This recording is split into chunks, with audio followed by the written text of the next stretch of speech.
I would like to call to order the study session for the City Council for the City of Wheat Ridge, Colorado for July 6th, 2020. We will start our meeting, as we do most of our meetings, with citizen comment on any agenda items. If there's any citizens out there who would like to make a comment or speak on any items that are on the agenda, you may do so now. There's a 3-minute time limit for your presentation. Please confine your remarks to the agenda item.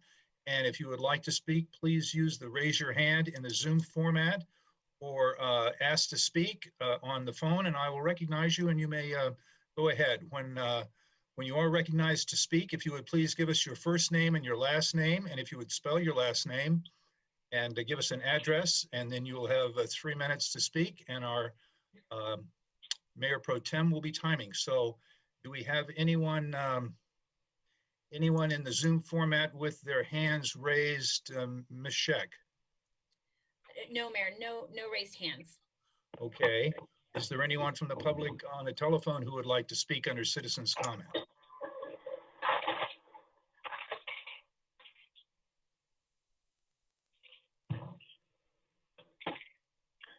If you would like to speak under citizens' comment, please ask to speak and I'll recognize you.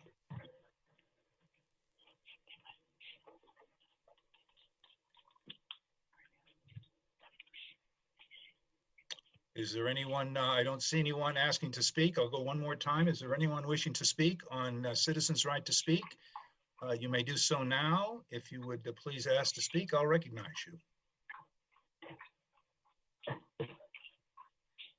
Okay, I don't hear anyone that desires to speak on citizens' comment on agenda items. So if the members of the public would mute your phones now so that we don't get any background information, we will continue with our meeting. Our first order of business is outside agency committee recommendations. Mr. Goff, do we have a staff presentation on this? We do, and we have a couple committee members here this evening also. I think, yep, there's Marianne Schilling, our assistant to the city manager, heads up this committee, and so I'll let her introduce it. All right, Ms. Schilling, take it away. Hi, good evening. I just have a short introduction. Tonight you're going to be joined by Cheryl Brungar and Christine Disney. They're both members of the Outside Agency Committee. Tonight we are going to have a presentation from them, and then they will both be available for questions following. So with that, I'd like to turn it over to Cheryl and Christine. Thanks. Okay, Cheryl and Christine. Okay. Christine, did you have a statement you're reading?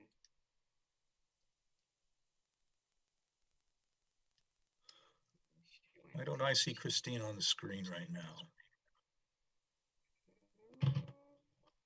We may have, she was here earlier, we may have lost her.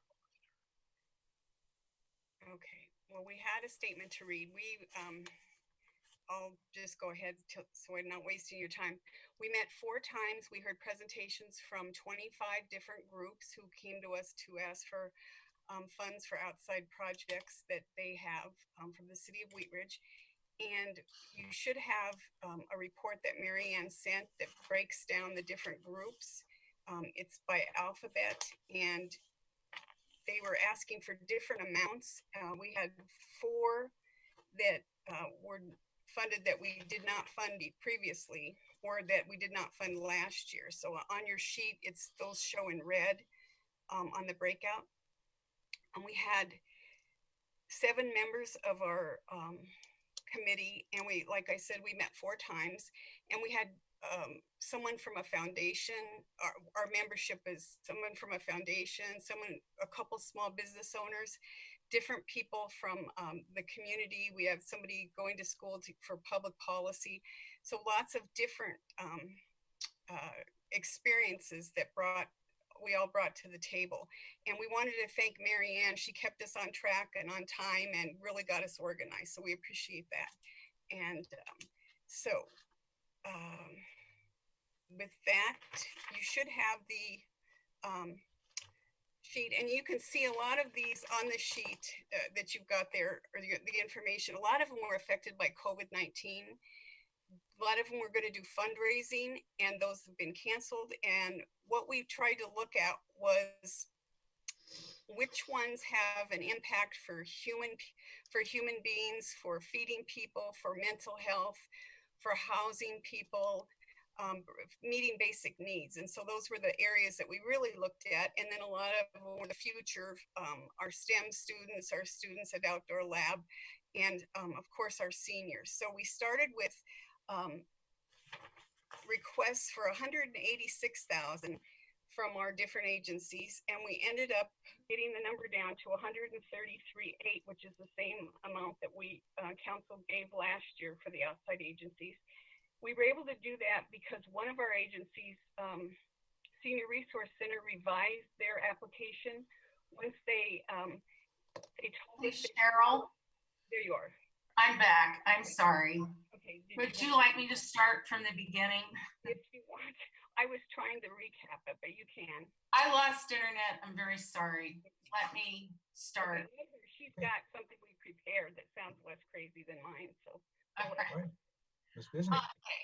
On behalf of the Outside Agency Committee, Cheryl, who is a true warrior, and I would like to thank Council for giving us the opportunity to present our recommendations for the Outside Agency Awards for the 2021 budget. The committee comprised of myself, Cheryl Brungart, Sunny Garcia, Chris Schilling, Alejandro Mejor, Genevieve Wooden, and Jerry DiTullio began meeting in May to hear presentations from the agencies listed before you. The majority of the committee members were on the committee last year, and we knew what to expect, but were not prepared for what we heard. The implications of the coronavirus were obvious. Agency after agency reported downturns in funding, cancellations of major, and sometimes their only fundraising event, and ever-increasing numbers of people seeking their services. One agency completely changed the type of services they offered, specifically because of what they discovered about what their constituents really needed just 2 weeks after the quarantine lockdown began. The worry and concern about where to find funding was palpable. Each and every one of these organizations offers much needed services to the Wheat Ridge community. Our task was formidable. How do we equitably award monies from a set amount to agencies whose ask was significantly more than what we could provide? Safety, basic needs such as food, mental health care, clean air, affordable housing, STEM programs, and community health are a few of the areas covered by the 25 applicant groups. Since these funds are for 2021, we were looking to the future while keeping the impact of COVID-19 in the forefront. Like most of us, many of these agencies are living the COVID-19 story as we speak. None of us knows how 2021 will look. So these 2021 grant funds can make a huge difference. The committee members read over each request and look for three things. Do these Wheat Ridge funds go to programs that directly or indirectly impact Wheat Ridge residents' lives? Do they have documentation of the number or percentage of Wheat Ridge residents served? I'd like you to say that fast 3 times. And lastly, does it improve quality of life for our residents? Our committee was well staffed to look at these questions. I am a former grant writer for the Boys and Girls Clubs of Metro Denver. Cheryl Brungart has volunteered and worked for a number of Jeffco nonprofits. Alejandro is a program officer for a major foundation. Sunny is pursuing a degree in public policy. Chris is a small business owner. Jerry is the former mayor of Wheat Ridge and the Jeffco treasurer. And Genevieve has served on the Wheat Ridge City Council for 8 years. In the end, while we wished we had more with which to work, we are confident of these recommendations. It should be noted it was not within the scope of this committee to assist these agencies with applying for the CARES Act funding, and we are not privy to their efforts to secure funding from this source. We would like to thank Mary Ann for her outstanding organizational and facilitational skills, and again, thank council for considering our recommendations. It should be noted, the amount we are recommending for 2021 is the same amount we recommended for 2020. We will now take any questions you may have. Well, thank you, Ms. Disney, and I want to thank you and Ms. Brungart and the other members of the committee and Ms. Schilling for putting this report together and doing the due diligence required to provide this report. So thank you very much. And we'll open it from questions of council. Does anyone have a question or comment for the committee? Ms. Hulteen. Thank you, Mr. Mayor. And thank you, Christine and Cheryl and all of the people who put work into this. Having applied for the funds in the past, I know that it's a lot of work and a lot of time, so thank you. I'm just curious, is the amount that you guys came up with a number that you determined, or does the city set a budget that's a target for the committee to meet? The city set the budget for us. Okay, great. Well, I think everything looks great, and I'm glad we're able to contribute to so many great organizations for serving our community. Thank you. Thank you. Additional questions? Ms. Hoppy. First, I just want to say thank you to the committee for spending the long amount of time that they did and having to adapt and do it on Zoom. And I appreciate your recommendations. And I am really thankful that as a city, we have this opportunity for citizens to be able, for nonprofits that help our citizens directly to be able to request these funds. One question last year that I had is, in the application process, did you guys ask how much of their budget is this request? You know, do they do other fundraising? Do they have other requests from other areas where they could get funding? And so I'm just wondering if that was implemented this year in the application process. We don't ask that question. And the reason why some of these agencies come to us with a specific project. For instance, the Library Foundation, the money is going to purchase or pay for sign language services. So they had a set amount. Other times the amount is determined by the number of people that use their services. And the other amount is determined by a percentage of the budget.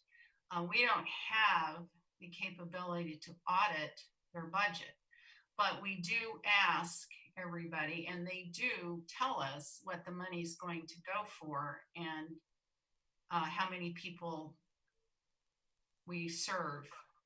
They serve in Wheat Ridge. Cheryl, do you have anything to back that up? I think for bigger agencies, it would be very hard. For the ATT,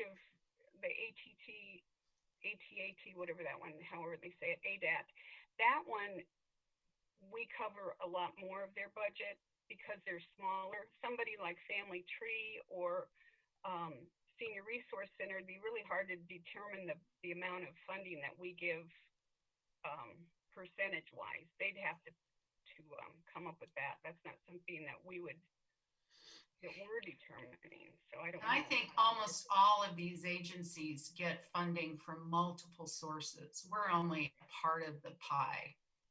But so that was part of that's kind of the reason for my question, because last year it was, do we know if if the does Feed the Future, are we their only funder? Jewish Family Services, but Family not them Tree, specifically.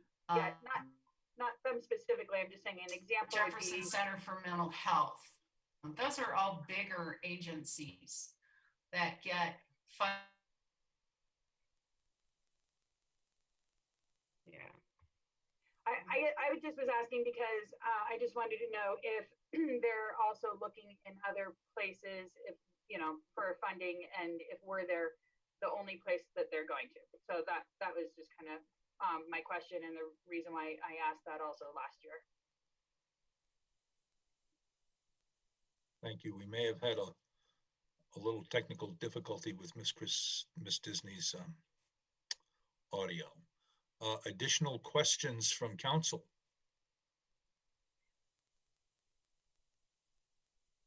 Mr. Urban. Thank you, Mr. Mayor. Just wanted to say thank you to the committee for your time and effort put into this, and really appreciate all your efforts. And one question for Patrick as it relates to the CARES Act.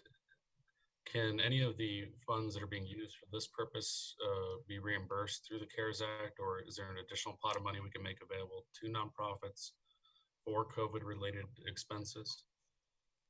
For this program, since these are funds for the 2021 budget cycle, they are not eligible for CARES Act reimbursement. The CARES Act dollars that we've received right now from Jefferson County have to be spent by the end of this year.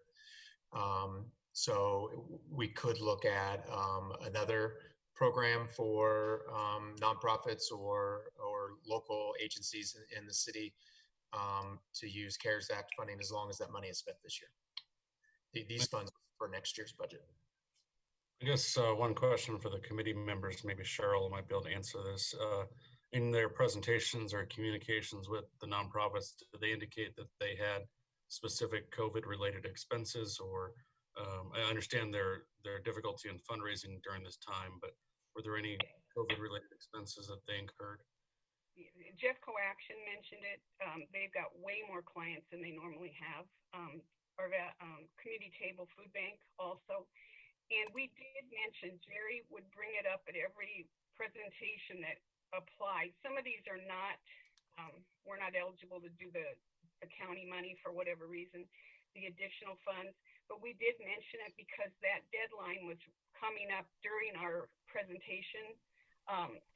Wasn't it the 25th of June, I believe, was the last round of money that was available from the county. And we made sure that we let them know that if we couldn't help them, are they also helping themselves by applying for those additional Jeffco funds? So, and a couple of them didn't know about it, and several of them said they were already in the planning stages. So, and they were understood, we understood that that had to be spent by 2020. So we did not, there wasn't anything we could do about that money. This is for next year that we were looking at. So, but we did mention it to every one of them. Are they aware of the other funds that are available? Great. Thank you. Thank you. Thank you, Mr. Stites. Thank you, Mr. Mayor, and thank you to everybody who was on the committee. I think you guys did a great job, and we appreciate your recommendations. My question is to Patrick as well. Are we expecting the budget to look, do we have an idea about how the budget looks and what that's going to look like for 2021 as far as paying for all this stuff? Yeah, good question, Mr. Stites. And we decided to go ahead and move forward with this process because this is the time frame that we do it. It's still a little too early to determine what our year-end revenues are going to look like. Fortunately, I don't have the final numbers, but I got a hint of June's revenues, which are May's retail sales, and surprisingly good. So I want to dig into them a little bit to make sure that we're not missing something. But if that continues, I think we'll be fine. But if we have another blip or another spike in COVID and we have to shut businesses down again, we'll have another hit with revenues. But so we're hoping that this will just be one other budget ask for City Council to consider when we're balancing our budget. And I'm hoping we can work. Thank you. Thank you. Additional questions from council? Well, I don't see any more questions. I want to thank you again, Ms. Disney and Ms. Brungard and Ms. Schilling, for you and your members of the committee for bringing this forward. Looks like a solid group of people that do great work in our community, and I'm really happy that we're able to fund these at this time, because I think it's good to get this money out. Ms. Noslerbeck, did you have a comment? I just was getting a text message from Christine Disney saying that she was still muted. She was trying to get on. So Okay. This is Ally I'm here. on now. Okay. I think I'm on now. Yeah, thank you. We've got you in audio. So we're just kind of concluding. Thank you very much, Ms. Disney, for bringing this forward. Patrick, this will come to council for approval, or is this part of our, have we already appropriated these funds? No, this will come as part of the budget process. So Okay. when we present the 2021 budget, it'll be included in that as an approval. Okay. Great. All right. Well, if there's no more, no more comment, thanks again for bringing this forward, and we look forward to having this in our budget cycle and for being able to distribute these to the recipients. So, thank you very much. Thank you. Thank you for having us. Thank you. Okay, we will go to item number 2 on our agenda, and this is a review of our strategic plan and department accomplishments and work plans. You know, looking at this, it would look like that we've sort of accomplished everything we might for the next 2 years, but I'm sure that there's a lot of work still to do. So, Mr. Goff, do you have some reports on this? Yeah, thank you, Mr. Mayor. I'll start off, and we do have all of our department directors here and some other staff, it looks like, to help give an update on our strategic plan. First of all, let me pull it up here so we can all look at it. But we really started, since I've been with the city, back in 2008 is when we really started a relatively consistent strategic planning process. We've used numerous facilitators over that time, but today's vision statement that we'll go over here in a second really was first drafted back in 2008, and it's been amended and wordsmithed and tweaked ever since by all the councils since then. But it's kind of stayed, the base has kind of stayed the same, but we've definitely changed some wording in that. But in 2017, with our most recent facilitator, Heather Bergman, that's where we really created the current format that you see and structure of our strategic plan, again, which we'll go over this evening.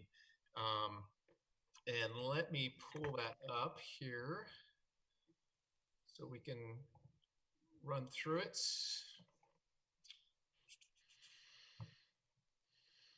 Maybe. There it is. Okay. Share my screen.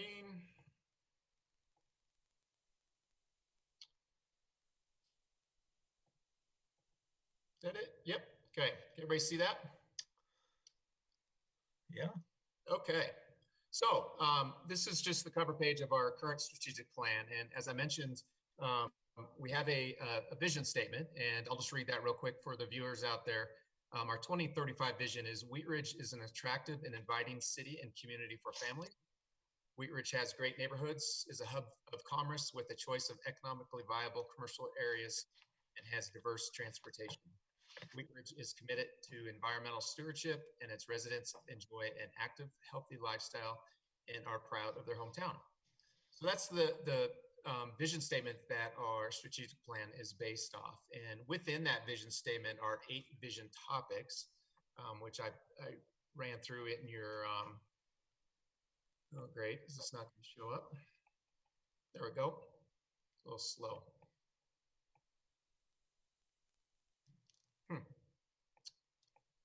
Missing a couple pages here. That's okay. Well, let me back up to the memo.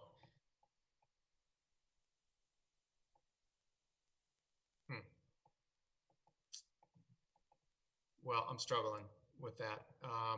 So the vision statement includes 8 vision topics, and within those vision topics, City Council in 2017 identified 25 different goals and 47 different strategic priorities. And those are the current ones we're working on.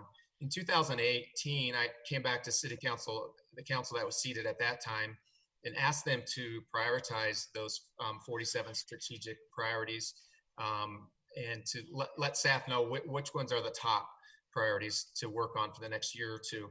We'd still work on all priorities, but we needed some direction from council on what the top priorities were.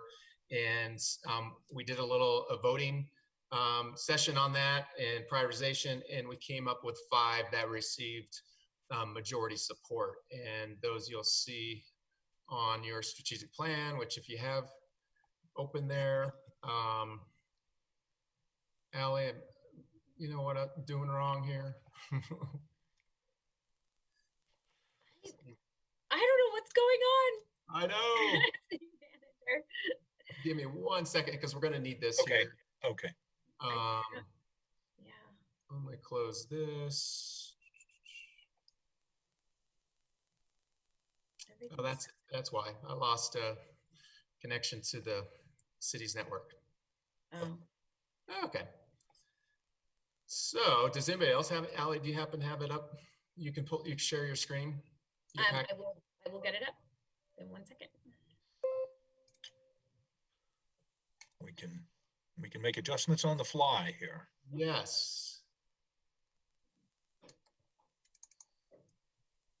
I think we've all gotten so good at Zoom now, any of us could share our screens. I know. City manager, are you looking for the, Just the packet item. Do you have your council packet item that you can pull up? Item number 2? Yep. Or from the city's admin drive? Yep. Which attach, well, I'll get all of them open. The memo? Yeah, you can start Oh. there. Hang on.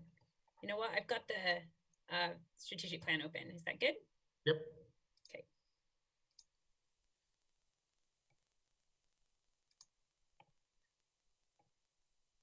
There we go. Perfect. Okay, well, thank you. Thank you, staff. Thank you. Okay, so again, there's the vision statement that I read, and up in your right-hand corner of that, that's the top 5 strategies that City Council came up with in 2018. And those were updating the neighborhood revitalization strategy, developing an I-70 Kipling corridor strategy to address crime aesthetics and redevelopment opportunities, finalize the design of the 38th Avenue streetscape, work with the Colorado Department of Transportation to prioritize I-70 Kipling improvements, and set a policy on shared housing. So those 5 priorities are within those 47 total priorities, and we're going to go through each of those one at a time here, and staff will give you a very quick update, just so that this is a really new council, and even the council members who've been on here for a couple of years, I think we haven't really spent a lot of time reviewing this. So this will be, I think, a good education for everybody. We'll go through it fairly quickly, just so you give you an idea of what's in the current plan. So we'll start with the first, and then, yeah, let's go through all that. Ally, you can keep going. Go to the first vision topic. There we go. So this is the first vision topic. Wheat Ridge is an attractive and inviting city. And you can see we have it, I think we have 5 goals here and several strategies. And we'll run through all these strategies under this vision topic, and then we'll take questions. So the first one is strategy 1, and this is in Karen O'Donnell's area. So I'll let her give an update on this. Okay. Sure. So the first strategy is in reference to visual art in the city. And as you can see in the update, the Cultural Commission is going strong. They are led by our recreation manager, Susan Anderson, as the staff liaison. And they developed a cultural vision for the city, which was adopted by council in April of 2018. We do need to review and update the public art plan that was adopted in 2009, but there were two public art installations in the last few years. Anchored in Place was installed at the Ward Station in 2018, and Sweetgrass Dance was just last year in 2019 at Anderson Park. We're working on developing a tour of Denver street art. Unfortunately, we had to postpone that with COVID, but I think we can probably get something set up here pretty soon. And we're currently working on getting a consultant on board to begin the public art discussions related to the I-70 hook ramp, Wadsworth, and Ward TOD projects. Great, thanks, Karen. So as you can see in this chart, the green shows that this is an ongoing project. And that was under goal number 1, develop a visual art presence in the city. Goal number 2 is to ensure that the city has attractive and inviting open space and parks. And again, Karen has 2 strategies under here. So the first one is renovating Prospect Park. So phase 1 construction was complete in 2019, and that included a new football and soccer field, baseball, softball field, irrigation, trail, landscaping, and drainage improvements. And I actually have a little bit of a mistake in the narrative for phase 2. So we're going to begin phase 2 in 2020 with the demolition and construction of the new pavilion. But also in phase 2, which is not in here, there was the entry drive and north parking lot, which involved asphalt, concrete, and signage, pickleball courts, a fishing area, reconfiguration of the south parking area, and just some landscape and irrigation. And in addition to the phase 3 that is listed in here, which is the Berbert House and new restroom at the north end of the park, these items are currently not funded. And some resources for phase 2 were diverted to complete Anderson Park. Great. Thanks, Karen. The next item is Karen's. And that's strategy 2 is renovate Anderson Park. So hopefully you're all aware that those renovations were completed in 2019 as part of the for Investing for the Future program projects. And were funded by temporary sales and use tax increase, the Jeffco open space funds, and conservation trust funds. This included improvements to the building, outdoor pool and locker rooms, baseball fields, multi-use fields, access to the Clear Creek, new performance pavilion, which I'll note will be utilized for performances in the park this summer, starting this Wednesday. So hopefully you all get signed up because we do have capacity limitations. So that's my little side note. Also upgrades to the trails, irrigation, and landscaping. And the total budget for that Anderson project was approximately $7 million. Great. Thank you, Karen. Moving on to goal number 3 under this vision topic is underground utility lines in commercial corridors to improve streetscapes. And this is a Public Works Community Development project, and Ken, I believe, is on. Can you give an update on this? Yeah, thanks, Patrick. I think over the years, we've been able to be pretty strategic in how we've leveraged those Excel funds to kind of coordinate the undergrounding of utilities with other public or public-private investments. So an example going back a few years would be the undergrounding of the lines at Discovery Park when the city made that investment.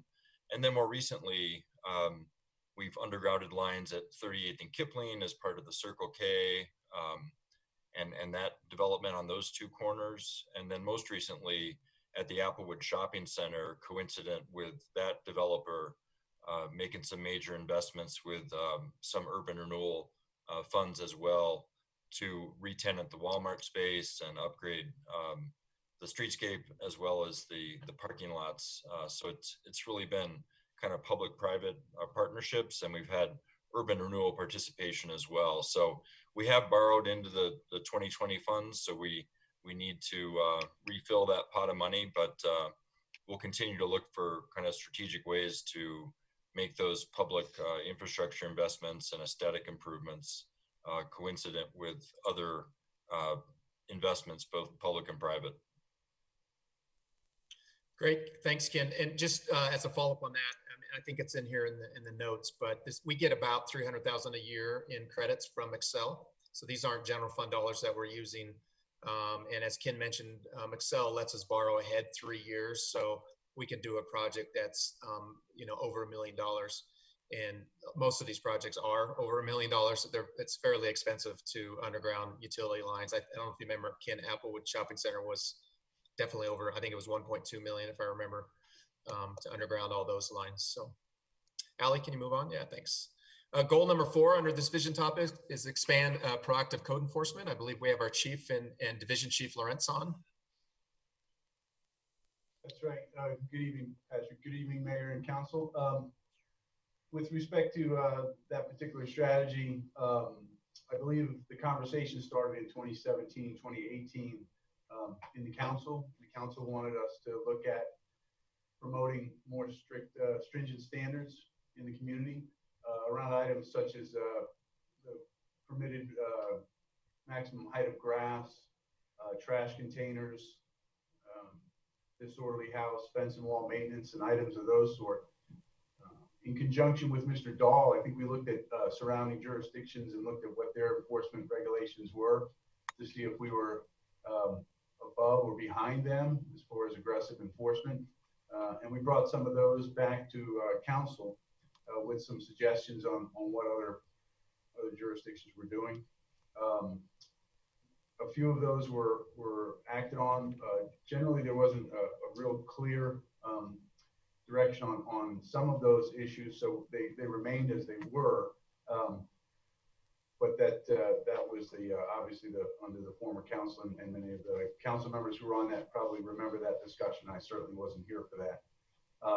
As far as proactive code enforcement, obviously since COVID has hit, we haven't been very proactive. We've been trying to keep our people safe and keep the citizens safe. So most of what we're doing is by mail, over phone.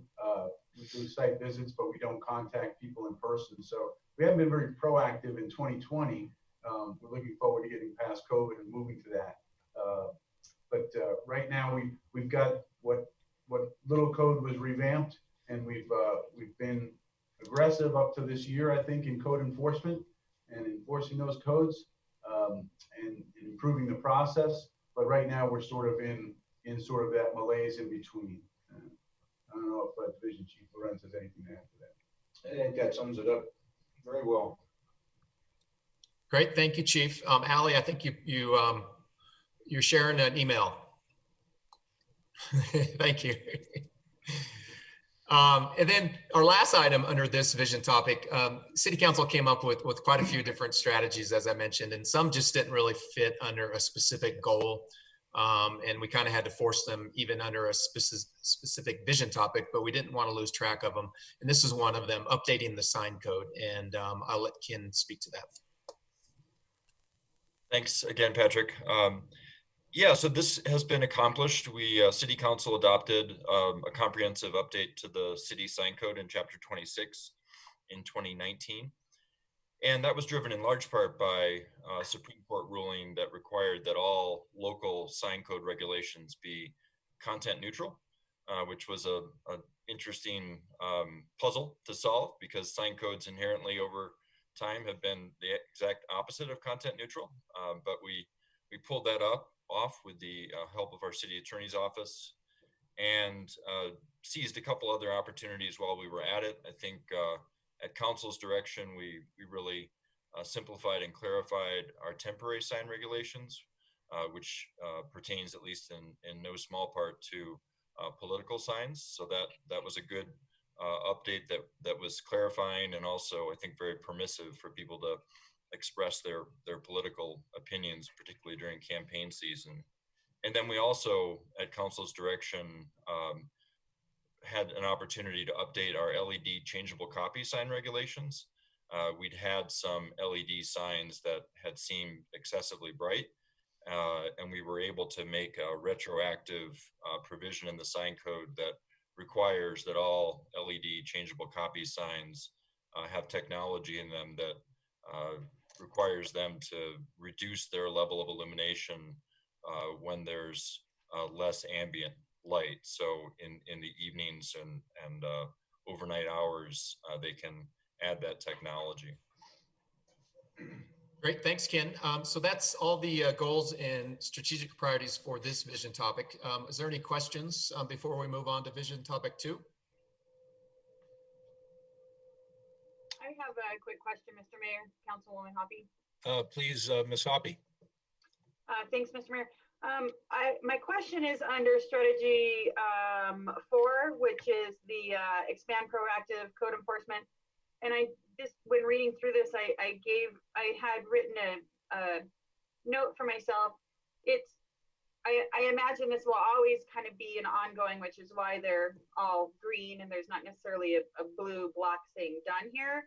But I'm just wondering if there is a need for more direction on specific topics, or I know a lot of things were kind of picked out and brought to council, and we kind of, went down the list and gave some direction on some stuff. But I'm just wondering if there's a need for more direction, or if the department feels like they have enough direction. It just happens to be an item that will be a ever evolving, ongoing item.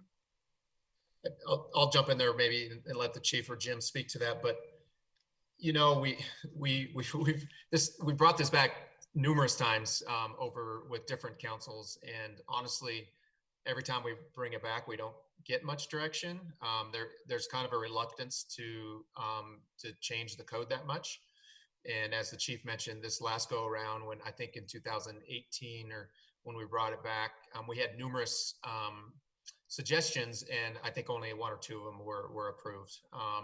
So if council's really serious about it, I'd rather not waste our time and spend on it if we're not going to take it seriously. But I'll let the chief maybe and Jim, if they have any comments on that also.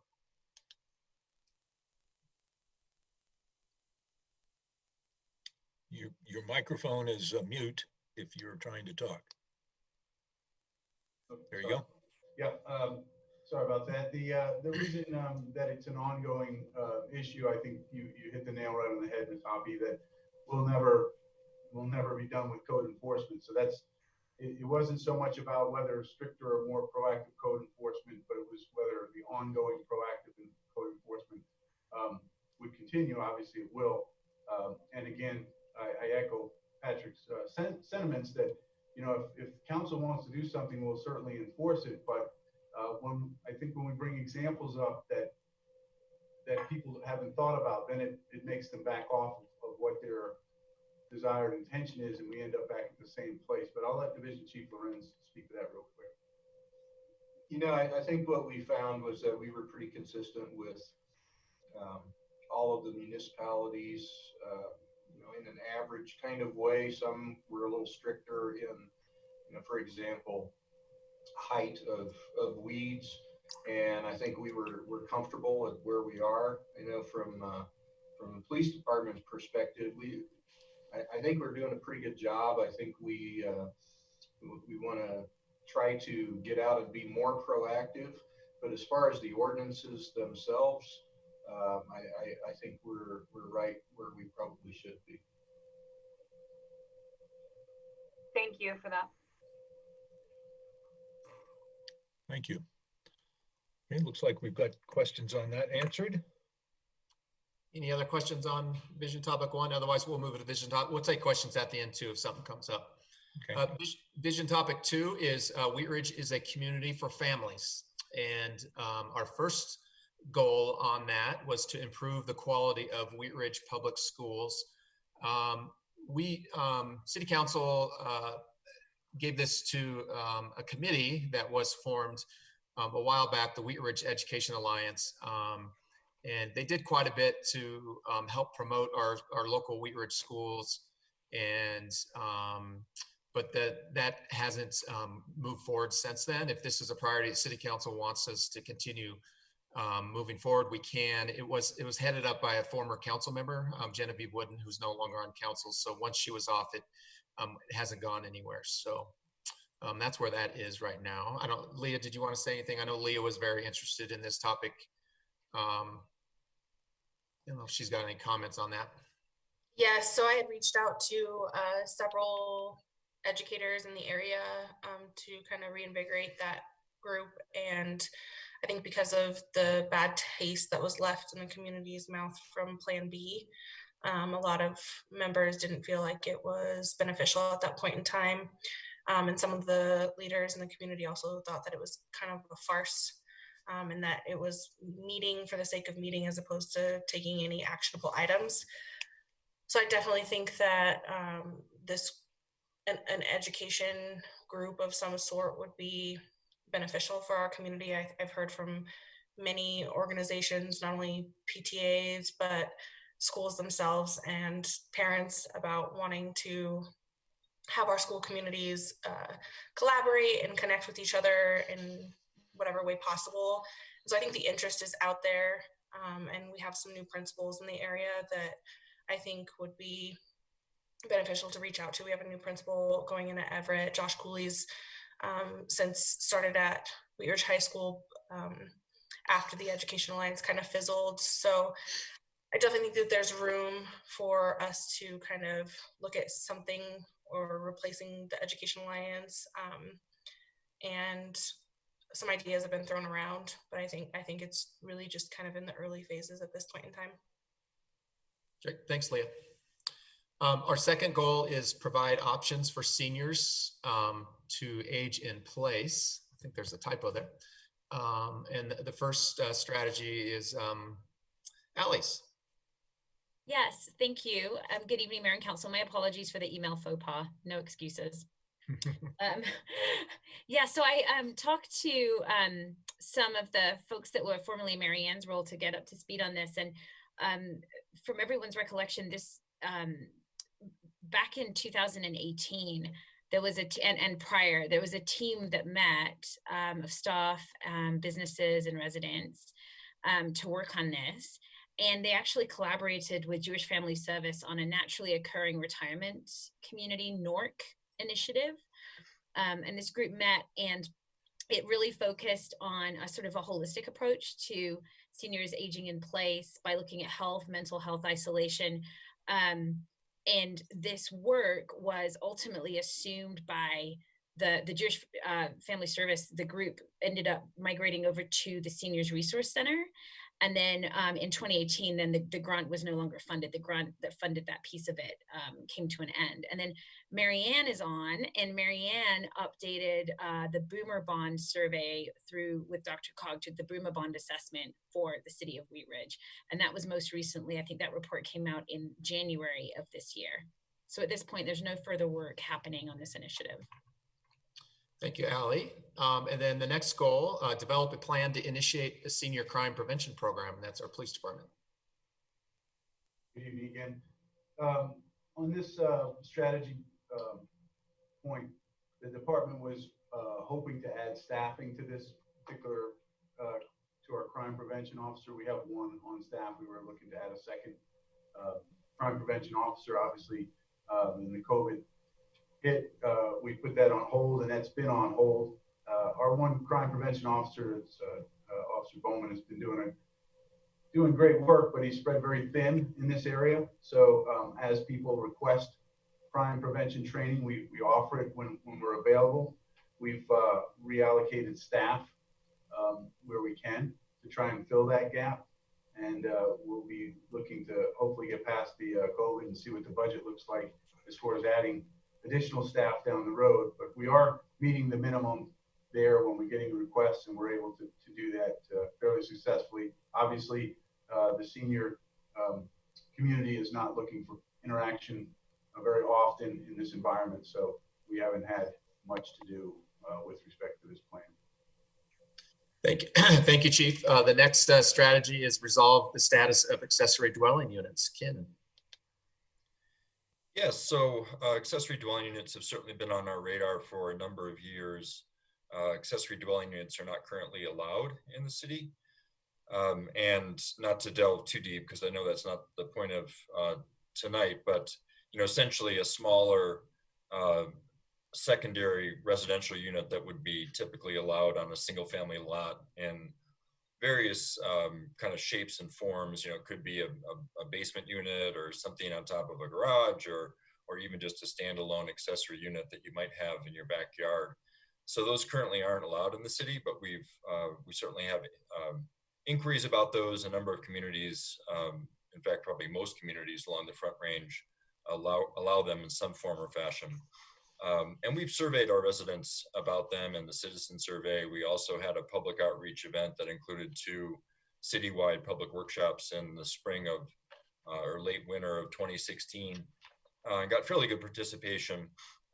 City Council at that time was briefed, I think in July or June of 2016, and elected not to move forward with an ordinance.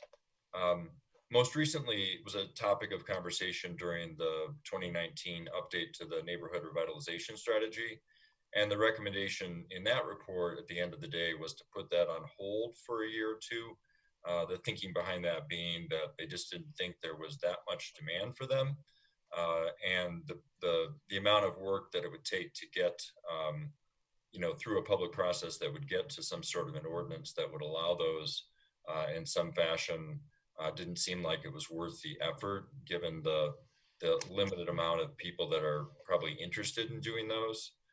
So that's really kind of where we're at. It's noted in the status that we had intended to include additional questions in the 2020 resident survey, but that has been put on hold for this year, as council is aware. So that's where we're at.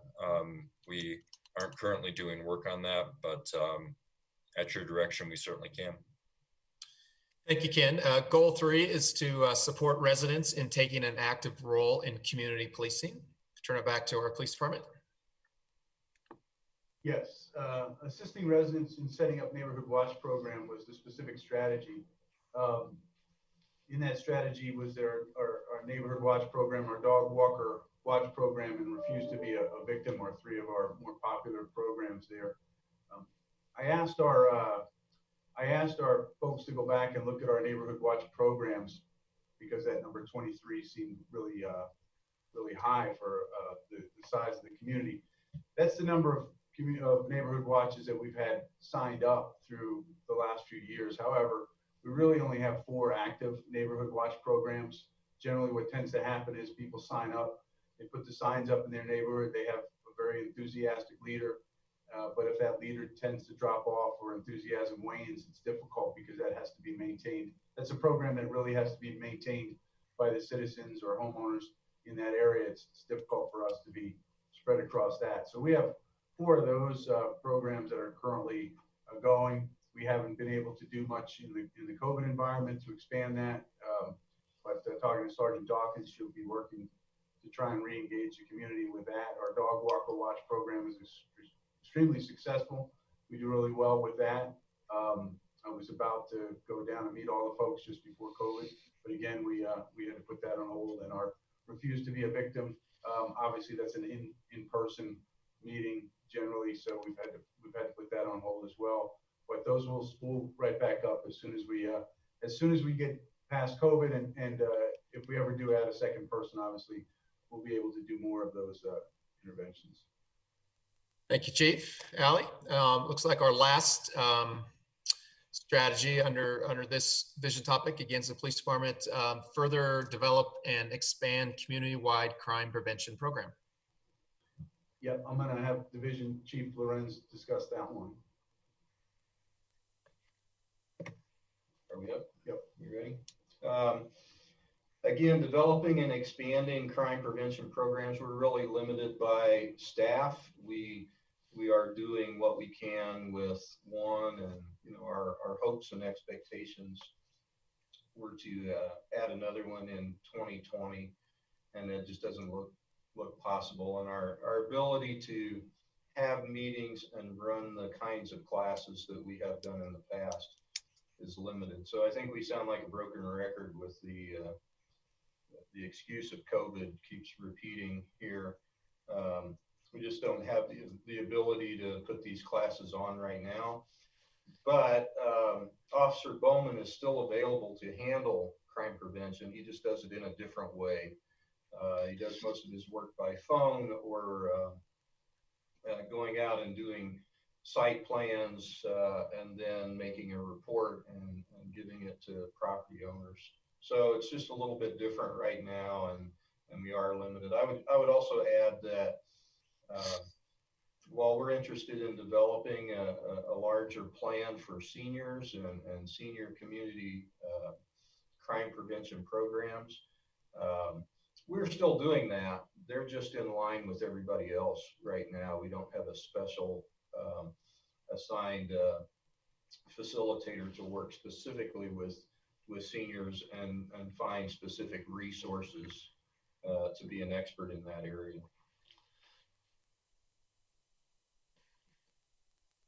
Your microphone is on mute, Mr. Goff. And it was telling me that on my screen. Thank you, Chief and Jim. And that's it for Vision Topic 2. Wheat Ridge is a community for families. Any questions from council on Vision Topic 2? Hi, this is Rachel, and I just got a note from Val that she had an emergency with a neighbor and had to step out, and she wanted me to let you guys know. Thank you very much. Appreciate that piece of news. Mr. Mayor, Councilwoman Hoppy. Yes, Ms. Hobby. I believe our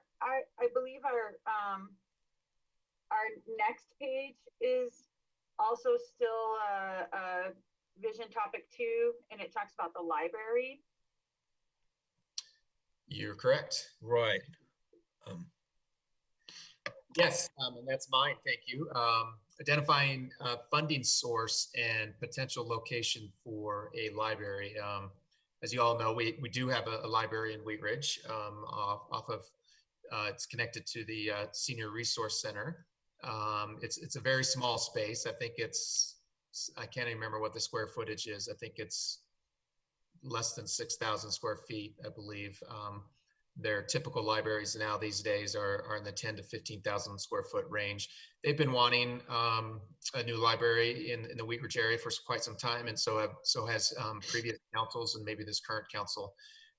We've been in close contact with the library district for numerous years. We've offered a couple different locations for them over the years, such as 38th and the 38th and Watts development, the Corners project, also the Upham 38th and Upham apartments. We had some discussions with them to see if they could locate in there. Nothing came through with those different locations. Years ago, we actually looked at 44th and Watts for a new spot too. But during those times, the library district didn't have the resources or the finances. They've recently increased their mill levy a couple years ago, and they've done a new a needs assessment, I think, plan for their district. And they still are very interested in locating a new library potentially in this area. I think with the new library that they just put in Edgewater, it's probably not as high as a priority for them. That one,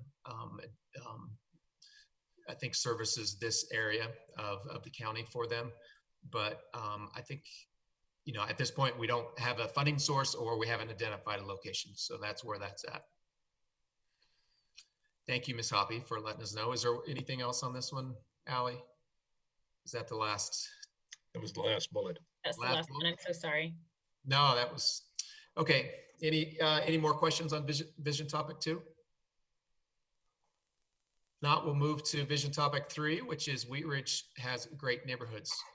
And the first goal is set a clear policy to achieve diverse housing options. And both City Manager's Office and Ken Community Development are under this item, update the neighborhood revitalization strategy. And Ken, do you want to give everybody knows we've done that. Jeff Hurt was at a recent study session and gave an update on the neighborhood outreach programs. So I'm not sure if we need to go into it much further than that. That's pretty recent. Everybody knows where that's at. The next strategy is to set a policy on shared housing, Airbnb, VBRO, short-term rentals, et cetera. And I'll let Ken speak to that. Thanks, Patrick. Yeah, we've gotten council direction at a study session in late 2019, and I don't have the date in front of me, but also earlier in 2020. And we're actively working on that. I received Scott Cutler with my team is the planner that's been the point person on that. And I received a comprehensive email with several attachments from him late last week that'll be on my list of things to look at this week. But we've got a good outline of what that regulatory environment could look like based on some really clear and specific direction from council. Our next step will really be to scrub that, working with the city attorney's office and the other departments that would be involved in enforcing that type of a regulatory environment. So the licensing folks out of Allie's shop and the PD folks who'll be tasked with some of that enforcement role. So we're actively working on that and should be back in front of council certainly later this year with an update and the framework of an ordinance. Thank you, Ken. The next goal under this vision topic is facilitate neighbor-to-neighbor relations. And the strategy is to market Local Works neighborhood programs. And this is kind of a cross-functional strategy for the whole city. And we regularly meet with Local Works and their executive director and their staff at times to discuss their programming and how we can work together. We utilize Local Works quite a bit to help us with community outreach, and it's still on here, as you can see.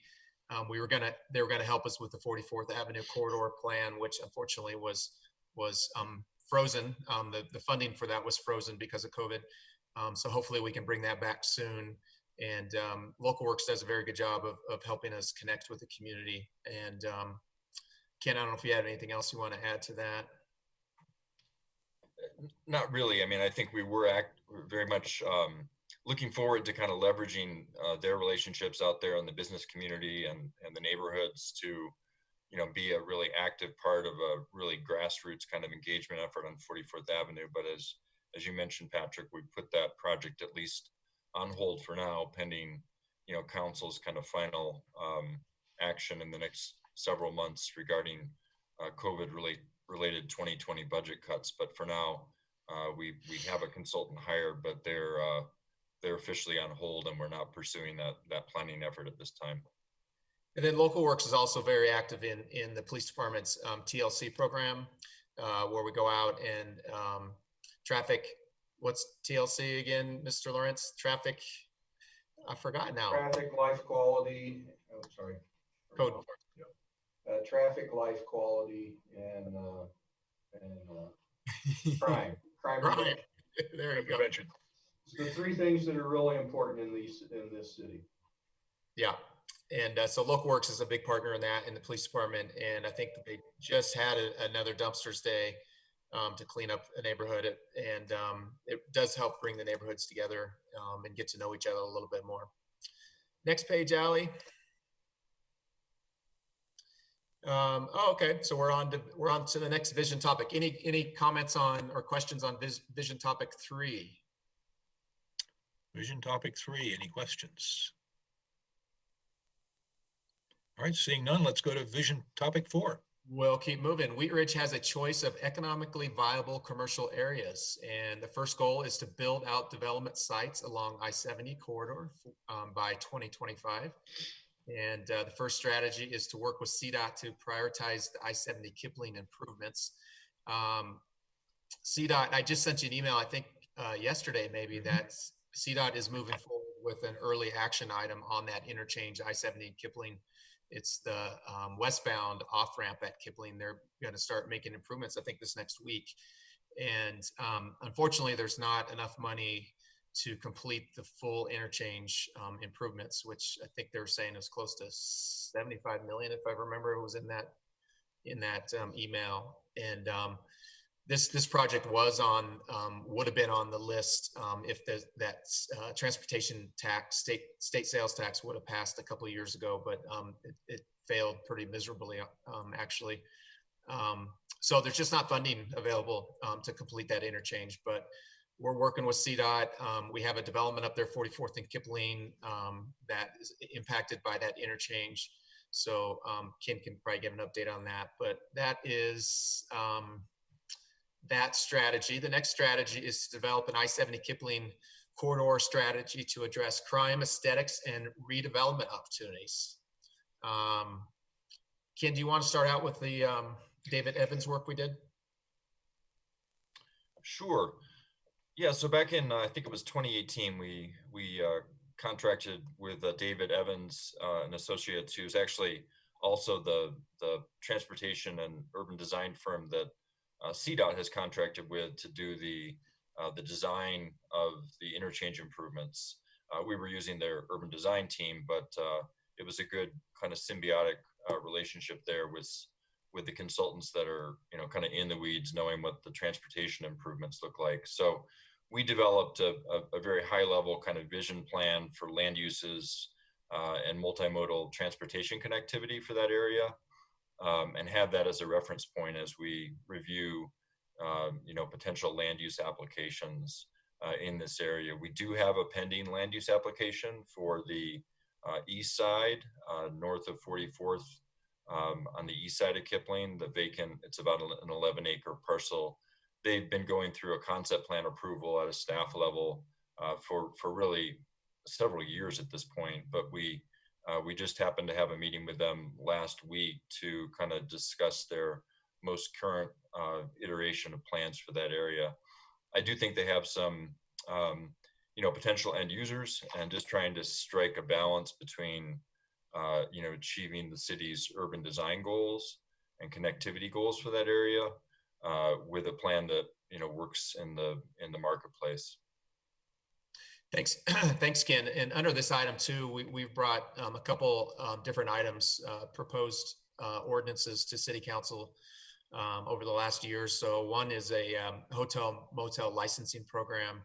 And the other one is what we call it, Ken, the extended stay lodging regulations. Stay lodging.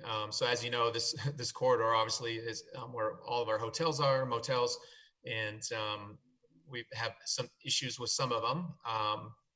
And those two items, I'll let the police department start with the, were they working on the hotel motel licensing program, correct, Jim?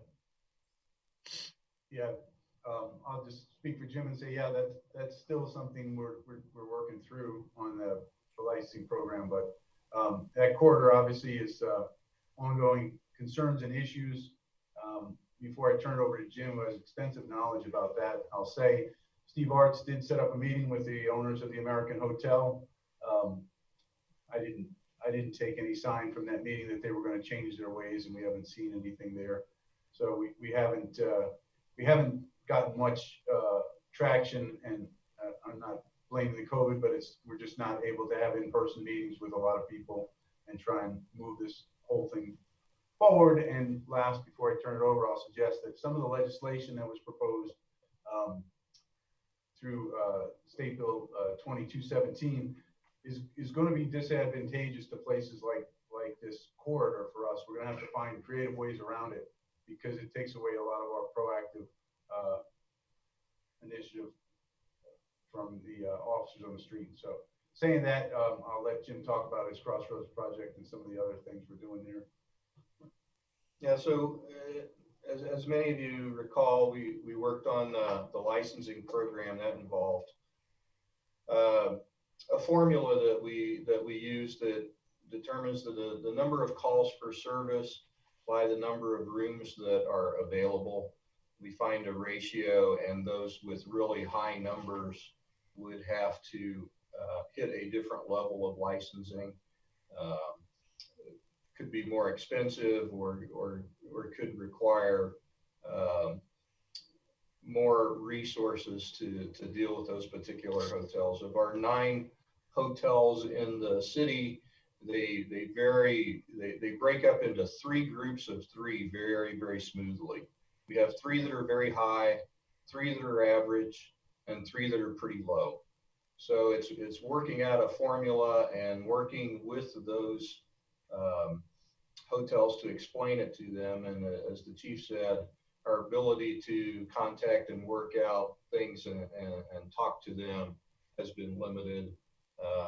But I think that's the direction we were looking at for the licensing program. Yeah, thanks, Jim. And then Ken is working on the extended stay lodging ordinance, and we brought this in front of council and got some direction. And again, COVID has slowed that down a little bit because the direction was to reach out to the hotel industry, and I think Ken has made some initial attempts, but I don't know if we got much response. Yeah, we reached out to the hotel industry to get comments on kind of a framework of what an ordinance would look like. We only got feedback from one of the kind of umbrella hotel groups that do a lot of business in the Denver metro area. But the notion of that ordinance is that we have a number of hotels that are probably operating with an extended stay lodging model, but aren't necessarily well set up to serve their population in that manner effectively. So the idea is to create a regulatory environment that distinguishes between regular hotels and extended stay lodging hotels, and set really a different standard for those extended stay facilities so that they meet some of those basic needs that someone has if they're in an extended stay lodging option. Fully cognizant of the fact that if we do that, that's going to have impacts on existing hotel operators in the city, and perhaps even more importantly, is going to have impacts on some of the people that are occupying those hotels. So lots of tricky issues to work through in that regard, but that's the overall intent and idea behind that potential ordinance. Thanks, Ken. The next strategy is market sites to the development community. And that this is really an ongoing strategy that we work on daily. We've recently completed a marketing perspectives for the entire Ridge Ward Station area. That is in an opportunity zone, and that's really our largest area that is ripe for redevelopment. And so we are promoting that and trying to get some interest in that area. You know, we work with landowners and developers as they come to the city to identify different properties. We just don't have many large parcels left anymore, but you know, we do attend the International Conference of Shopping Centers conference out in Vegas almost annually, and it was canceled this year, and meet with different developers and promote our different sites. The next goal under this is provide support to existing commercial areas, and this one is assigned to City Council. This is finalized the design of 38th Avenue streetscape. The last action that we took on this was we completed the Create Your 38th Avenue public outreach process, and came up with some proposed designs, but City Council has not acted on that at this point. The next strategy is provide funding for business area marketing and organized support. Again, this is an ongoing strategy, and I think we do quite a bit of this, and this comes to council quite often, and or the Urban Renewal Authority. We have our S-STEP program, our BDZ program. The Urban Renewal Authority uses TIF for different programs. We've started the tax increment finance clocks on all of our urban renewal areas. So incremental property taxes is being generated and being deposited into the Urban Renewal Authority's funds, so they have additional money to do additional projects in our business corridors. So we're really starting to see the Urban Renewal Authority areas be fruitful for the city. The next strategy is maintain and expand commercial grant loan programs. This we show as ongoing. This is kind of a local work City Council decision based on how much City Council approves in the budget. As you know, we give about $90,000 a year to the Wheat Ridge Business District, which they provide grants to local businesses. And they've come in over the last couple of years and asked for additional funds. Specifically after the hailstorm, they came and City Council did award them additional funds to help businesses rebuild. And so that's an ongoing program where we continue to provide funds. Goal 3 under this topic is proactively identify emerging redevelopment areas. This, as I mentioned before, in the first strategy is create a plan identifying mid and long-term redevelopment sites. And really the biggest work that we put into this, again, was with the Wheat Ridge Ward Station area. I think that's our biggest area that is ripe for long-term redevelopment in the city. Of course, Clear Creek Crossing, we've been working on that very hard over the last few years to keep that project moving, and then working with the owner of Applewood Shopping Center to keep that shopping center vibrant. And then as Ken mentioned, we've been working for a couple of years now with a developer on the 44th and Kipling project. And there's been quite a few smaller infill sites. 38th Avenue, we have numerous projects in the works right now along 38th Avenue. So this is really an ongoing strategy that we work on daily. Goal number 4 under this was become a leader in technological infrastructure. The strategy was to take a ballot question to voters, allowing the city to create broadband utility. And this was completed in 2018. We took a question to the voters. The state statute allows us cities to do this and to opt out of a certain statute that says a local municipality cannot start its own broadband utility. So it was approved overwhelmingly, 81%, I think, of citizens voted for it. So we have that ability. We're not starting a broadband utility, but if we ever saw that need in our community to provide better broadband service to our residents or businesses. And maybe we work with a private agency to do that. We have that ability to do that now. And then a couple items that were not really associated with any goals under this topic are assess internet sales tax leakage. Allie. Yeah, thank you, Patrick. This is ongoing. As you know, last year, House Bill 19-1240 passed, which established an economic nexus for retailers that did not have a brick and mortar facility in the state as a result of the Wayfair decision that I'm sure you've all heard about in South Dakota. So because of that Wayfair's decision and then the passage of the law last year, we're seeing a huge increase in both internet retailers licensing with the city of Wheat Ridge, and then of course remittance of online sales taxes. So for example, between the pandemic and the new law, one retailer in particular was up 67% January through April this year over the same period last year. So Colorado presents unique challenges in this situation because so many I think over 300 home rule municipalities collect their own sales tax.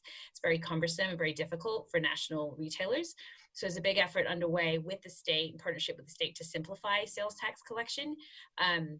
There was some confusing headlines about that earlier this year during COVID, during the budget cuts for the state, which have since passed, that they'd be pulling back. That's not all true.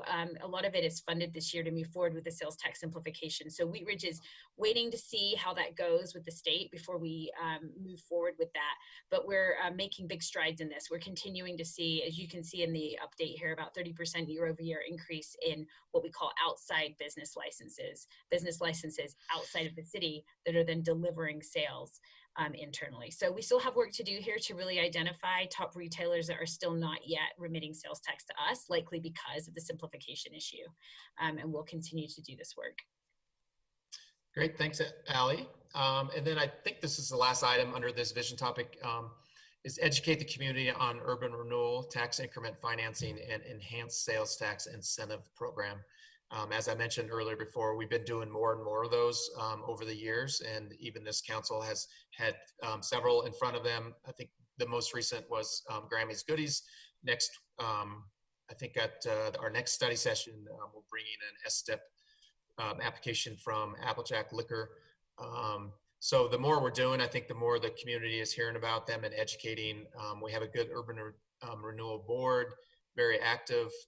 We try to sign and market all of our different urban renewal sites to let the citizens know that urban renewal dollars are helping revitalize those areas of the city.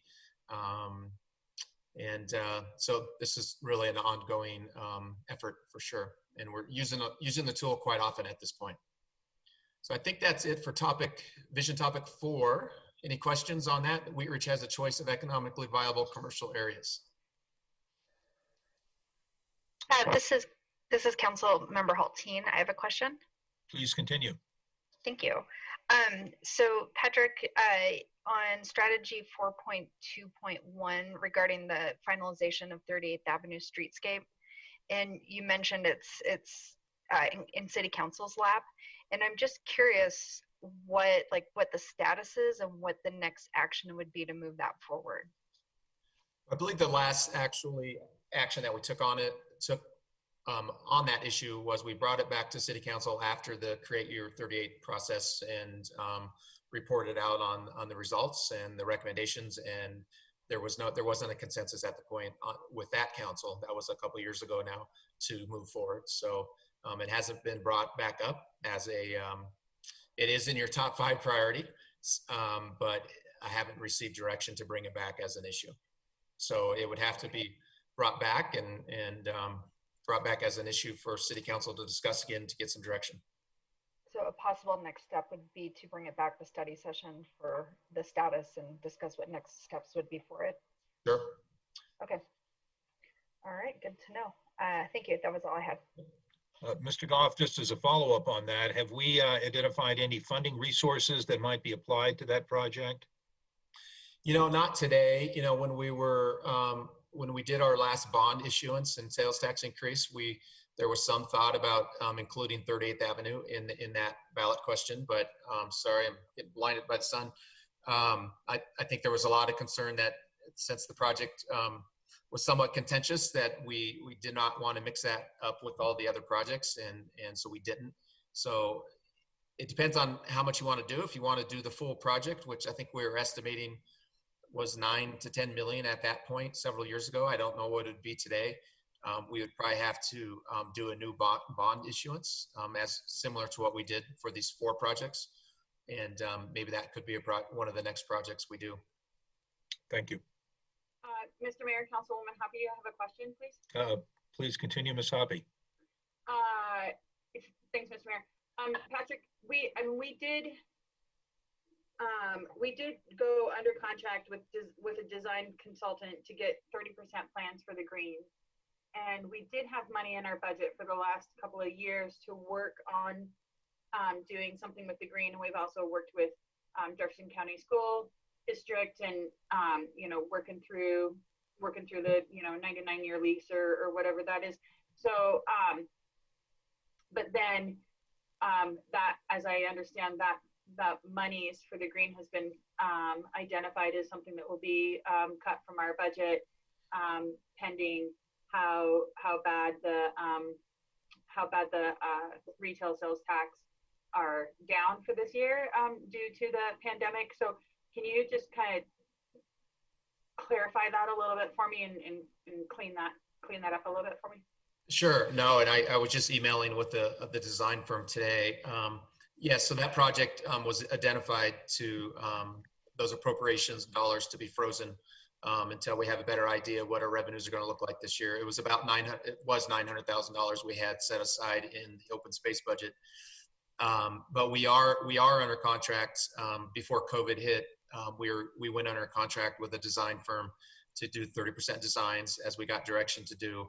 And when COVID hit, we put those on hold a little bit because the first steps are to reach out to the community and the school district and have meetings and focus groups and look at designs. And so we waited a bit.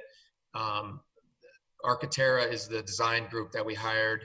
They've had some recent success on another project doing virtual focus group meetings. So we're going to have a meeting next week to talk about how we could continue moving forward, at least to get 30% designs done. Thank you. Okay, we'll move on to vision topic 5. Almost there, guys, getting close. Some of these are short at the ends here. Vision topic 5 is Wheat Ridge has diverse transportation. And the first goal is improve and identify areas of need for public transportation. And Ken has the first strategy. Thanks, Patrick.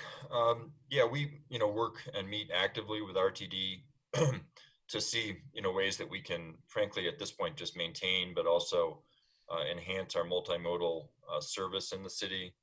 I think a big reason for some of the 2E approved projects up at the Ward Station, which are being actively designed right now, is to really leverage the ability of people to get to that station in the surrounding, 1.5 mile area. So, we think the street improvements, the bike ped improvements over the tracks are going to really augment the ability of Wheat Ridge citizens to be able to get to that station and businesses. So that's ongoing. Really trying to maintain access and multimodal access out at Clear Creek Crossing. I think probably many of you are aware, but RTD has been hit pretty hard with COVID-related revenue cuts. They've been made somewhat whole by some of the CARES Act funding, but they're still, they've had to cut services back in May, in part based on the driver shortage, and then now based on revenue impacts. But it's something that we work on very actively with RTD in terms of maintaining that level of transit service in the community. Great, thanks, Ken. Looks like all these are yours. Our next goal is implement top 3 priorities of the bicycle pedestrian plan. And the first strategy is to finalize the bike ped master plan and the ADA plan. And that was done in 2017, actually. Both plans, the bike ped master plan and a ADA plan were both completed and approved by previous city councils. The next one is approve pedestrian mobility on 29th Avenue. Ken? Yeah, much of that work has been done with the city's project that wrapped up just a few months ago. Really, the last phase of that will be built as part of the private townhome development that you probably have all seen going up along the south side of 29th within Edgewater, but that will really fill out that system in terms of adding the additional sidewalks on that side of the street. So great improvements. It's not fully finished in terms of there's still some portions that are lacking as you get further west towards City Hall, but it's a good step in the right direction. And then the last item under this goal was to determine the feasibility of building sidewalks on Wadsworth between 32nd and 35th. And staff looked at this back in 2018, put some costs to it, and it was estimated at that time to be around $1 million. It's fairly complicated. There's a Rocky Mountain ditch that runs through there, and it's not just a straight path for putting a sidewalk in. So we got direction on that, or we didn't get direction on that. We determined how much it would cost, but haven't gotten further direction if that's a priority for City Council. Allie, next page. Vision topic 5 still. Goal 3, increase connectivity to surrounding communities and local gathering centers. And this is fairly similar to the last one Ken talked about, but anything different, Ken, you want to add to this? Yeah, the only thing I'd add is just that we've been really working closely with Arvada, City of Arvada, to get, stronger pedestrian and bike connections up in the Ward TOD area, because several of the properties up in that neck of the woods are in Arvada's jurisdiction. So we've got a good partnership there. And in fact, Arvada is participating or will be participating in the costs of some of the street upgrades on 52nd Avenue and Ridge Road, acknowledging that a lot of their existing and future residents will benefit from those facilities, both getting over to the, was it Drake, the school, and also to the station. And then goal 4 is to maintain the level of existing RTD routes, and Ken just spoke to that, and we've been struggling, honestly, and we lobby them heavily, and this is really an ongoing, and unfortunately they have cut some routes in Wheat Ridge, and we're still trying to find a bus transfer station for them, a location for that used to be out in front of Walmart. They're temporarily up at the Park and Ride at I-70 and Ward, but they are looking for a new location where their, 3 or 4 bus lines come together on this side of town. But so a lot of that is based on revenues that RT does or doesn't have, and drivers they do or don't have. So we struggle with RTD a little bit on that. Goal 5 is increase multimodal access to G-Line stations, identify and prioritize connectivity options to the G-Line. Ken kind of mentioned that a little bit, but I think we have something else, Ken, you may want to talk to on that one. You may need to coach me on what that is, but they did in fact set up a circulator route that went up into Arvada, went through our Ward Road station area, came down through the Clear Creek Crossing development, made its way through Denver West, and then down to the Colorado Mills. So kind of an interesting route to connect different commercial centers. They cut that route back in May. So they first cut its northern route up into Arvada, and then they completely, at least temporarily, eliminated it. So we think it's got a lot of potential for ridership and for a lot of benefit for getting people to the G line, and in fact down to the W line as well. But it's currently not in service. We hope that certainly will change as we, emerge out of the COVID situation. And of course, the other items on there too are the pedestrian multimodal options on the street infrastructure that we're reconstructing up at the Wheat Ridge Ward Station on 52nd Avenue. We're adding sidewalks and bike lanes, and and the pedestrian bridge over the tracks will add a new option for pedestrians to get to the south side of the station. And at some point we would love to be able to connect the station down to the Clear Creek Trail, which would require, we've been looking at several different grants to put a bike pedestrian bridge over, is it the Tabor Bridge over I-70, Ken? And that would be the best route down to Clear Creek Crossing. So those are all items that we've been looking at there. Allie, was there one more item, I think? Yep. There's 2 more actually. 2 more after this? Okay, this is a big one. They're all Kins too. Implement a circular bus service between the G-Line commercial centers and the Seniors Resource Center. I think I spoke to this a little bit. This was, we're working with RTD to relocate their bus transfer station somewhere within the Clear Creek Crossing project, because there'll be a lot of ridership out there with the hospital and apartments.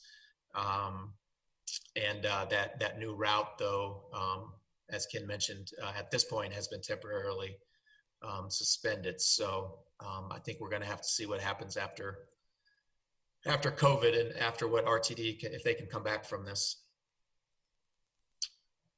And one more item. Is this the last one?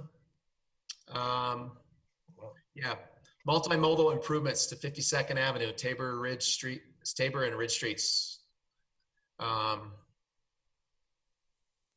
Yeah, this is all being, well, Ken, do you want to, oh no, this was done. Discuss how to finance the drainage. Oh, okay.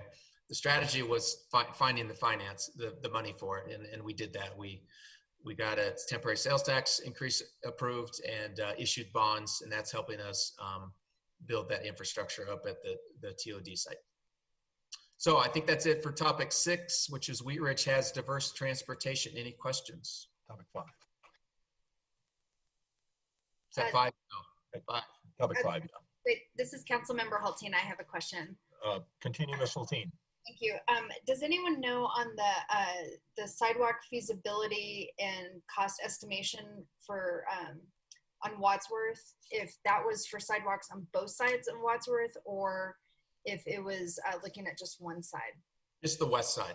Just the west side. Okay. Yeah, the east side would probably cost even more because I don't think there's room. There's not the right of way, so we'd have to buy those houses, some of those properties, and we actually looked at buying some of those houses years ago because they've always been for sale. I think they might be for sale today, and we didn't think it was worth the value at that time, so we didn't move forward. So just the west side is the $1 million. Okay, thank you. I do, Patrick, have a little bit of an update on that.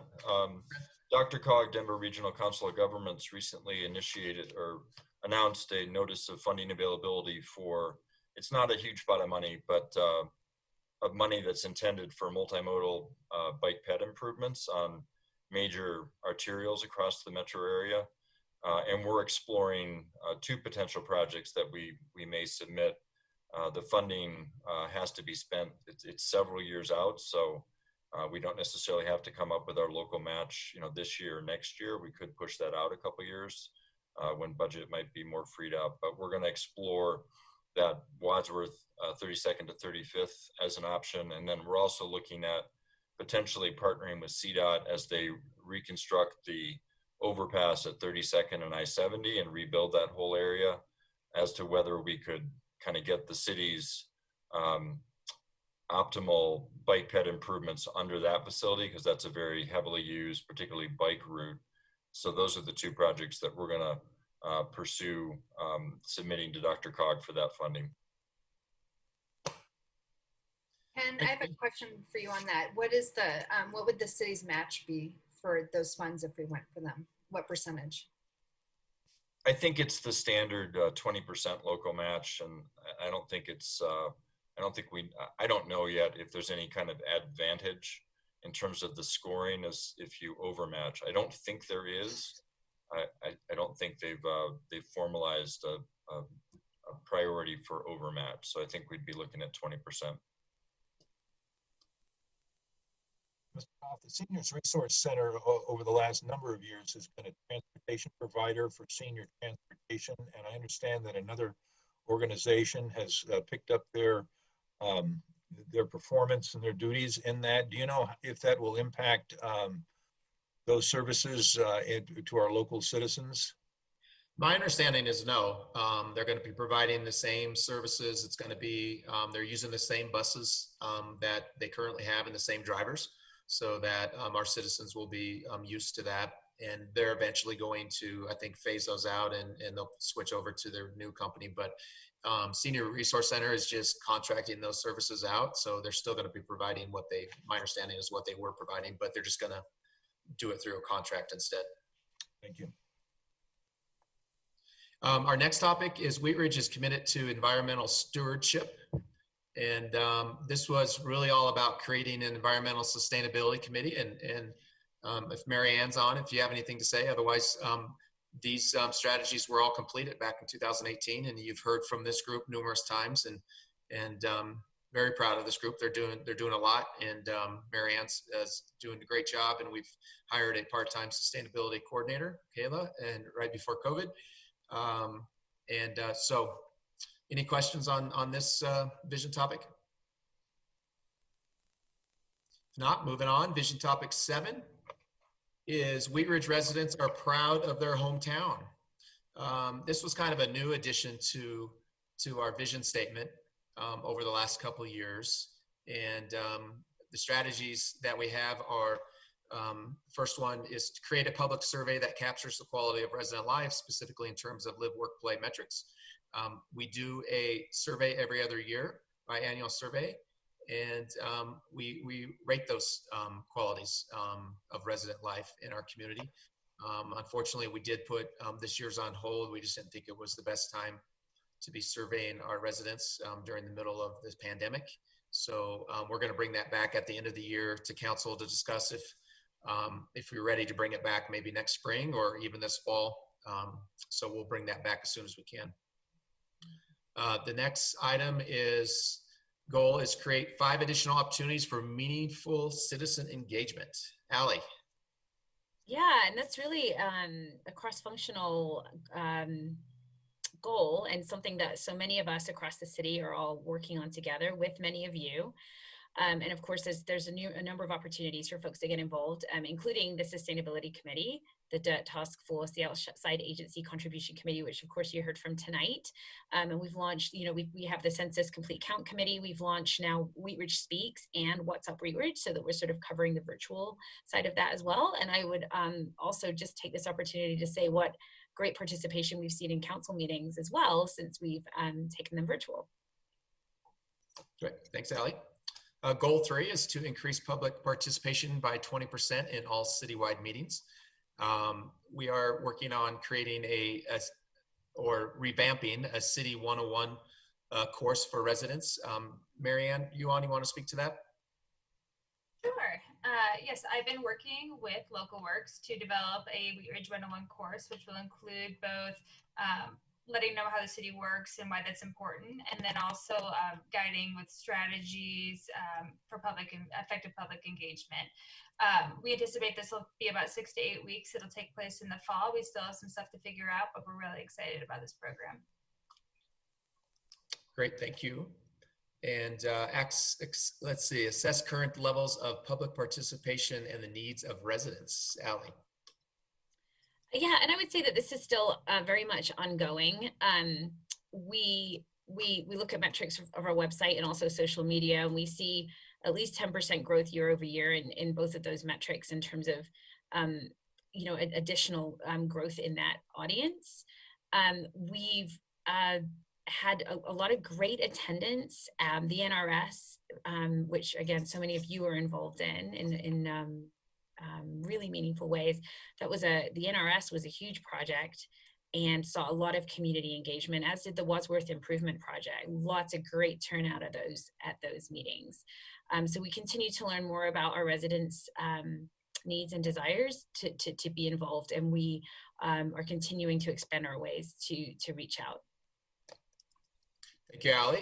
The next strategy that's really not associated with the goal is to create a charter commission to update the city charter. Haven't taken any action on that at this point. And then create a recognition campaign for hometown pride. And I think our 50th anniversary was kind of our biggest effort this last year. Ally, want to summarize that?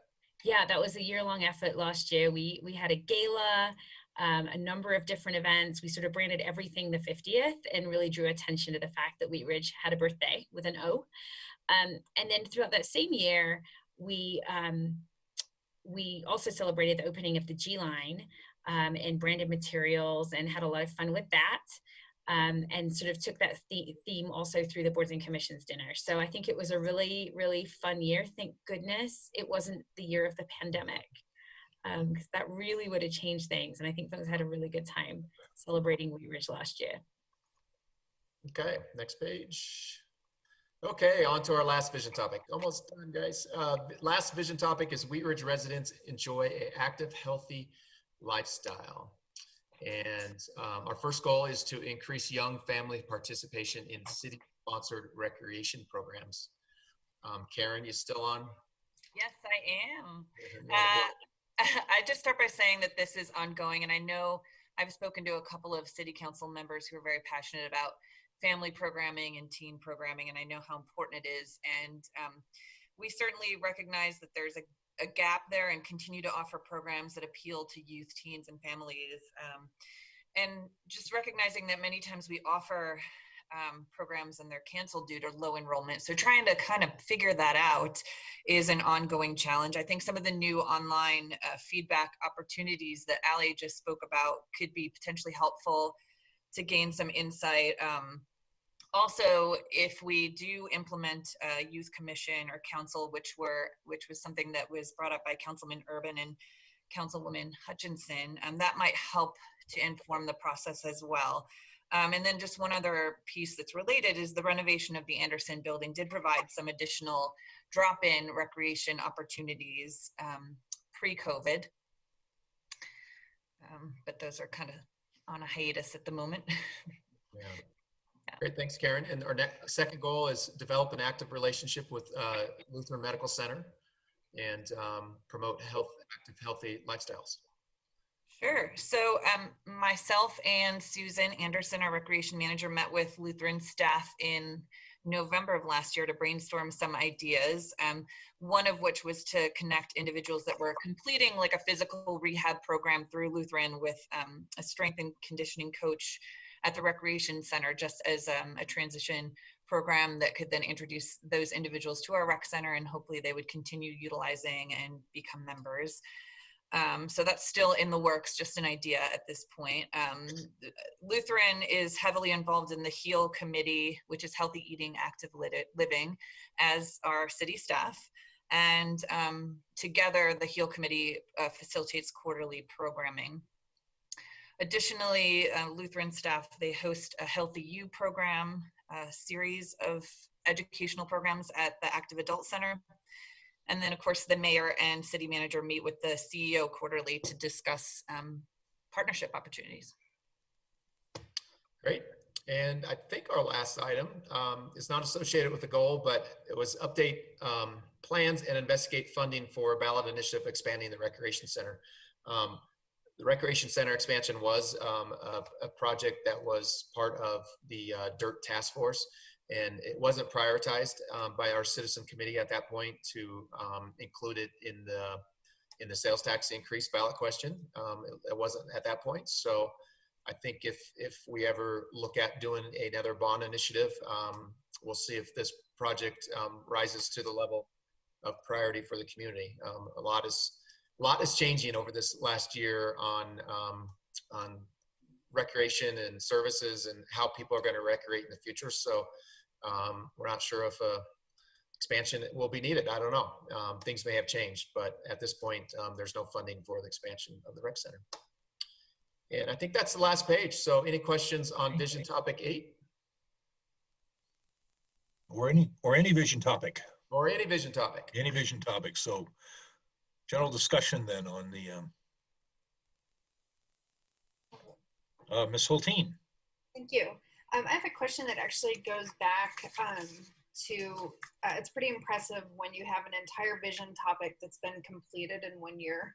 So the Wheat Ridge is committed to environmental stewardship, vision topic 6.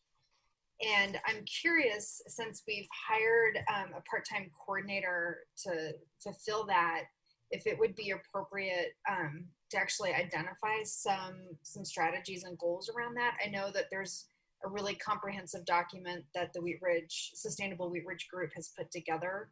And I know that they're operating off of that, but I don't know if we have any type of mandate on like where that rubber hits the road. I know we've got the Sustainable Neighborhoods program rolling out this year, not this week. So I'm just sort of curious, like what would be the process to identify a couple of priorities around that, or do we really need to wait till we have our retreat in February? Well, a couple of different things, and Marianne, jump in if you'd like. But yeah, I think the committee has a list of priorities that probably for the next several years that they would recommend moving forward with next. I think the neighborhood, what's it called again? The neighborhood Sustainability program. Yeah, I think with Kayla just being part-time, I think that's going to probably take all of her time to get that program up and going. So I'm not sure what the capacity is to do anything else right now, but Marianne, what do you say? I think it's a great question. I think that one of the things that we're also going to be tasking Kayla with is revamping an internal sustainability committee for some internal initiatives as well, and something that we think she could share the load on. For external programs, that's something that the committee would be happy to come together. We could bring it at the budget, during the budget presentation, or it's something that we could come to council in the future and see if that would be something that they would be interested in. And I think we do, Allie, we have them scheduled sometime in August, I think. August 17th. And present their budget requests. So Ms. Holteen, I think that would be a good time to, if you don't like what you hear on what their priorities are, maybe suggest if you want to give them money, it's like, hey, I think, maybe this is something you should do instead. So that would probably be the first opportunity. I'm not necessarily proposing that we change the scope of what's being worked on, but rather just make sure it's being reflected in this document, since it makes it look like we're done with sustainability when in fact we've really just launched kind of the next exciting part. So I just want to make sure that that's part of what we're talking about and we're not losing track of it. Okay. Thanks. No questions?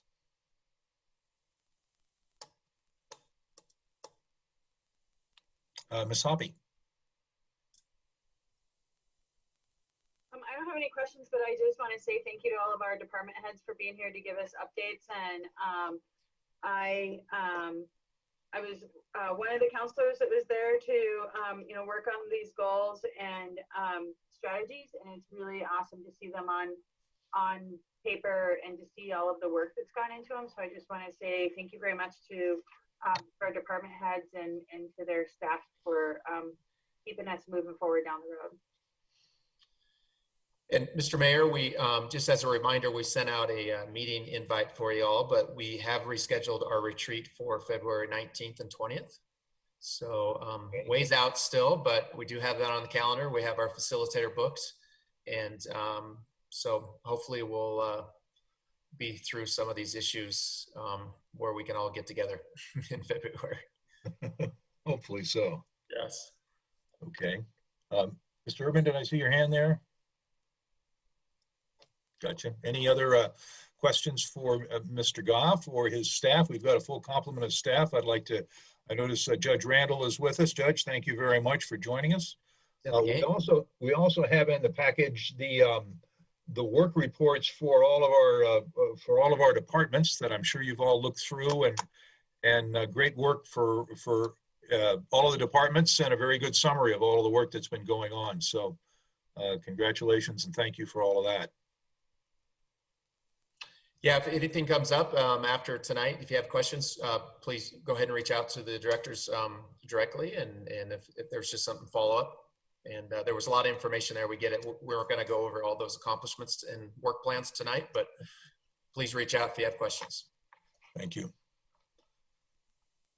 Any other conversation on agenda item number 2? Okay, Ms. Weaver, thank you.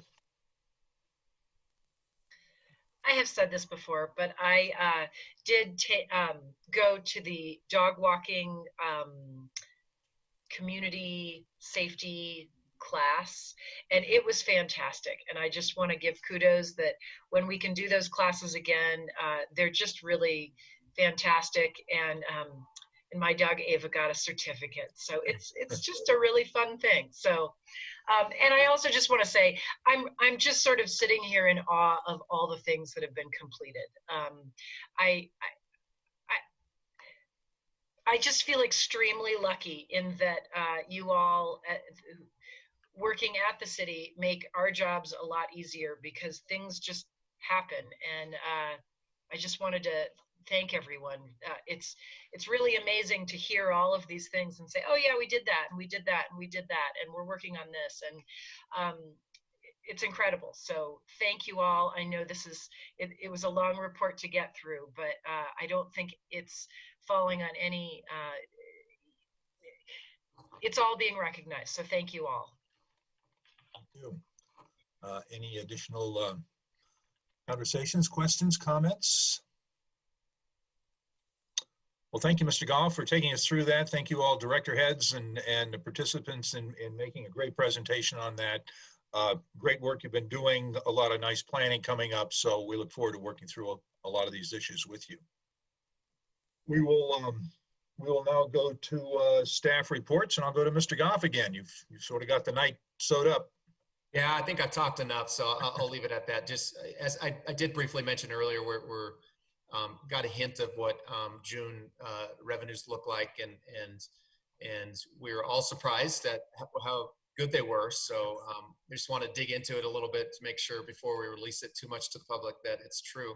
So hopefully good news that at least June was a lot better than we expected. So we'll in the next week or two, we should get some hard numbers out to you. Okay, thank you. Then we'll go to item number 4 for elected officials reports. If you have something you'd like to contribute, please raise your hand. And Ms. Nosler-Beck. Thanks, Mayor. I had to pop out of the meeting because I had a neighbor who had tripped and fallen out on their driveway, and I just wanted to give an incredible shout out to my neighbors who didn't have a cell phone on them as they were walking by and stopped by my house and asked me to dial 911. And I want to say thank you to the first responders, but also to the call center. We had an ambulance and police officers and West Metro Fire here within, I think it was 6 minutes. And my neighbor's doing better. He doesn't have to go to the hospital. And all of my neighborhood came out, and it was just a really great time to come together for our neighbor. And boy, I sure do love living in Wheat Ridge. Thank you all. Thank you. Good story. Results. Best wishes to your neighbor. Anything else from councilors? Mr. Urban. Thank you, Mr. Mayor. Sort of related to the business stabilization program, the Paycheck Protection Program released data relative to the applicants that received funding. And within the city of Wheat Ridge, we had 946 businesses apply for the PPP. And 140 of those received funds of less than $150,000. That particular group received about $30 million in funds. An additional 806 businesses, 806 businesses received $150,000 or less. 140 businesses received $150,000 or more. And so the estimated receipts by Wheat Ridge businesses from the PPP is between $69 million and $131 million. And that was able to preserve approximately 8,661 jobs. So just wanted to provide that information to you all. Thank you very much. Additional, Ms. Hutchinson. Thank you, Mayor. I want to thank everybody for the presentations tonight, hard work. And also I would like to thank the Wang developer who has the property next to Christopher House. Finally, the weeds have been cut. They were to my shoulders. And now what is left is just some trash. So if that could get picked up, you know, it would make 38th Avenue look a little better. Thank you. I saw Mr. Lawrence nodding his head, so I think he's. Okay, we'll go to Ms. Hulteen. Thank you, Mr. Mayor. I just wanted to give a shout out to Karen O'Donnell and her crew. I spent a couple shifts in the last week hanging out with Parks and Rec staff in our parks, doing outreach on behalf of Take the Census. And we've reached a lot of community members. It's really great that our city is actually going into the parks and we're reaching our community members, you know, in places where we can have conversations with them, and we have great little giveaways and the kids get to play a beanbag game. But really what made it spectacular was Karen's staff were just really great with the community, and I had a lot of fun. So I believe the city still has a lot of yard signs available. So I encourage all of my peers to get one in their yard if you can. And if you have any neighbors who you think might be willing to put out a sign, it's a great time to be reaching people while they're out walking, and let's all make sure we get the census done this year. But I just want to thank city staff. It's been really fun to do that, and hopefully another round in August, and I'm happy to volunteer again. Thanks. Thank you.